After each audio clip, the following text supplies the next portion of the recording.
I'm going to be reading from my chapbooks, The Ghost Forever and Burn All My Candles. The copies are over there, and the Halloween postcards are free. Those have like my contact information and links and all that stuff. So, okay. We went to the aviary. My sister, who was 29, asked if we could pet the penguins. I told her no, because the sign said the oils on our skin makes them sick. Later, she told me she did it anyway, because that's what Paris Hilton would do. 2 weeks later, I started antidepressants again. When I was 4, I found a robin. It was dead. I went inside. I grabbed a fork from the drawer. I went outside. The robin was dead still. I poked it. My neighbor, who was 5, told me that the robin could feel it in heaven, so I stopped. I don't remember what happened to the fork after. I cleaned a house. I listened to Audible. The author said the yard was rimmed by broken beer bottles, and I thought, there's a title for my Lifetime biopic. Later, I told my friend I might use the title for the book you're reading, and they said they'd read it, as long as it's not a photo essay. When I was 20 and a stripper, they sent me to a bar on a slow Tuesday. I danced in the plexiglass shower with a little slot to put the tips through. Outside, the snow fell. A patron and I played tic-tac-toe. I fogged up the glass and made the first X. I lost my mother, but she's still alive. The grief is like a record, playing the same songs over and over again. My job is to let the record play until the grooves wear down. You might think I'm free when the music's over, but one day I'll find the space it occupied, a white sheet with 3 holes where the eyes and mouth should be. From time to time, I'll put the sheet over my head and walk around. I'll pass the mirror and think that it's real, that I am the ghost now.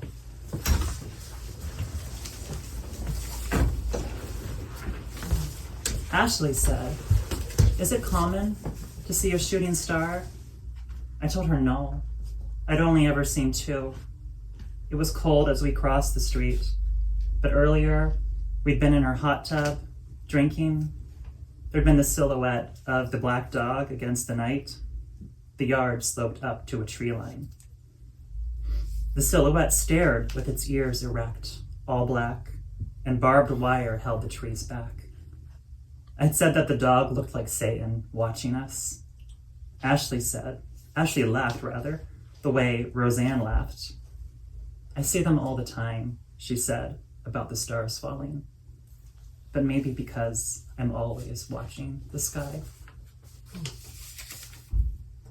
I ruined my own jokes by laughing at them after, like a nervous aunt, divorced, still skinny after 40, her hair uncurled. Like the time Vic said, you walk with a purpose.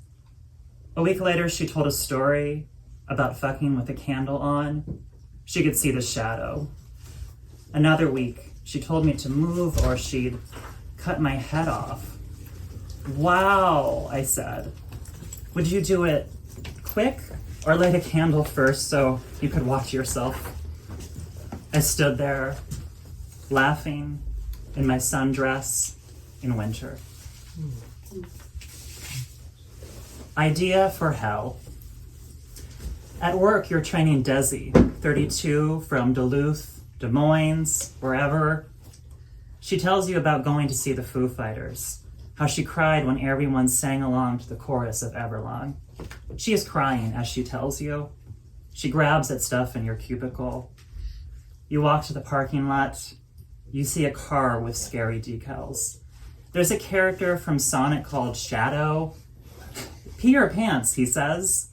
There's another, Christian Moms Against Sexy Shadow Fan Art, and Shadow's crossed out. There's another, a fox who looks like, but hopefully isn't, Sonic's pal Tails with big-ass titties. 3-word bubbles. Gatekeep, gaslight, girl boss.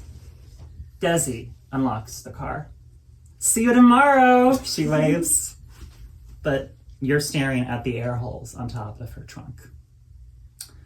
On Saturday, you leave your apartment and Desi walks by. Is this where you live? On Monday, you take yourself to lunch. You look to the back of the line and Desi is there. You find a seat and Desi presumes to join you. She looks upset. Her hair is damp. She tells you that over the course of the weekend, she learned that you're the reincarnation of her grandpa from Tacoma. You tell her you don't believe in that sort of thing. And you know what? She says, encouraged. It is so important that you own that statement. She begins to text you music videos. She made them herself. She likes to ship characters from shows that were canceled years ago. Especially Desi loves Once Upon a Time. The guy in the leather is Captain Hook. The other one's Balefire. Whoever the fuck Balefire is, you pray he is at least 18. The next day, she sends you a sketch she made of Captain Hook on onion skin. And damn if it isn't a perfect likeness. You're up for a promotion, but Desi gets it. She comes to your cubicle. Her hair is shorter. It's time for me to take care of you, she says. She is trying not to cry. But then, beneath her breath, she sings the chorus to Everlong, and Desi takes your hand.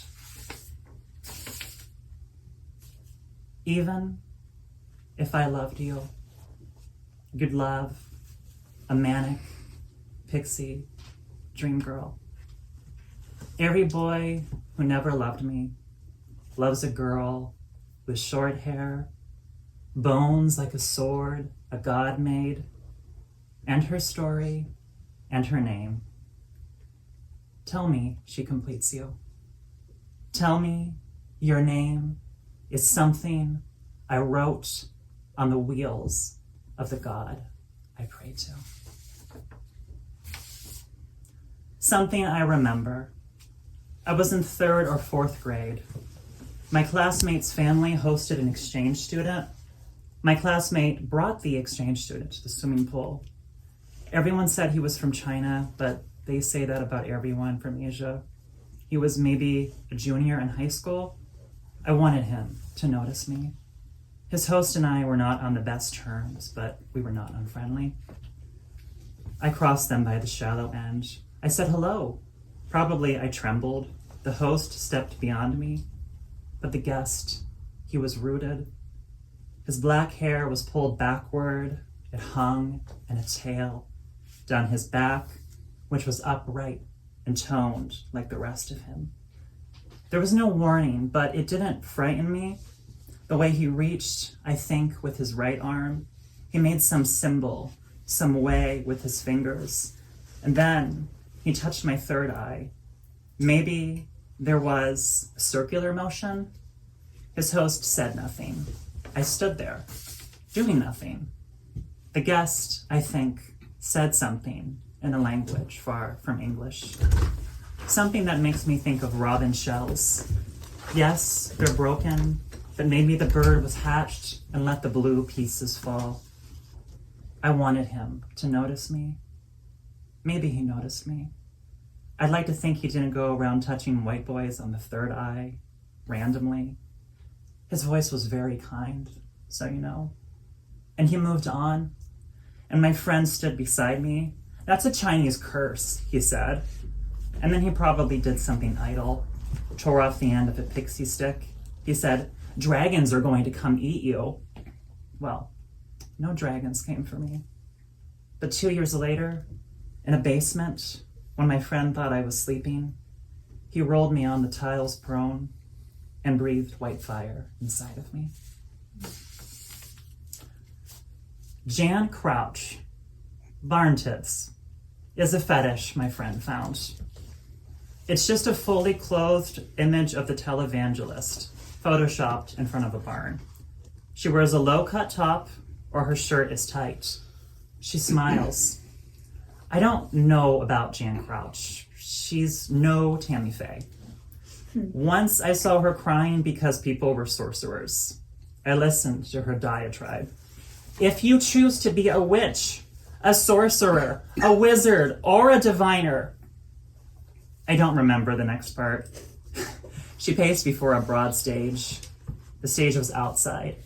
It might have been live because it was night where I was. A friend of my mother's let me watch in her living room. I was 12 or 13. Months later, she killed herself. My adult friend, not Jan Crouch or Tammy Faye. Jan Crouch, barn tits, is a fetish my friend found. They're alive too, but when he died, they tagged me on Facebook. Noted televangelist and Ursula the Sea Witch cosplayer, Jan Crouch died today. She was preceded in death by her husband, a human vacuum cleaner. A fitting tribute would be to feel no shame. I was afraid to show how much I loved that because there were religious people on my Facebook. So I just said for the 10th time that my ex-stepdad met her. He was on her show with a human vacuum cleaner. My mom and I were home, probably arguing. And then my future ex-stepdad called. He'd gone to downtown Canton with his Christian stunt team. I won't write the name, but they spelled one of the words with a Z where the S should be. They did wheelies for Jesus, basically. Well, somebody saw them and asked if they wanted to be on TV. They said, yeah. And then future ex-stepdad called my mom and said they're going to be on TBN. He said they met the lady with the big pink hair, and they're in the green room. I pictured AstroTurf because I was 16 and probably autistic. We turned on the TV. He was there with his boys. Jan asked if my future ex-stepdad had kids. He said he and his wife have 3 kids. And then he named both my siblings and me. It's not my name now, not even legally. But Jan asked, so he told her. And I wonder if she pictured me. I wonder if because she's dead now, she has the ability to look in on me. I drew a picture of Jan on a postcard. She had the lower body of Ursula the Sea Witch. It's Jan Crouch Ursula as a bootleg Happy Meal toy. So there are white spots where light makes the plastic blur. This last poem is called Return to Oz. I have never been to Kansas, but Ohio is farther than Babylon. And Ohio is farther than the sword above my father's mantle. And Ohio is farther than cancer when I miss my mother. A moon like clay above the miles. And Ohio is farther than Babylon. Thank you. Woo!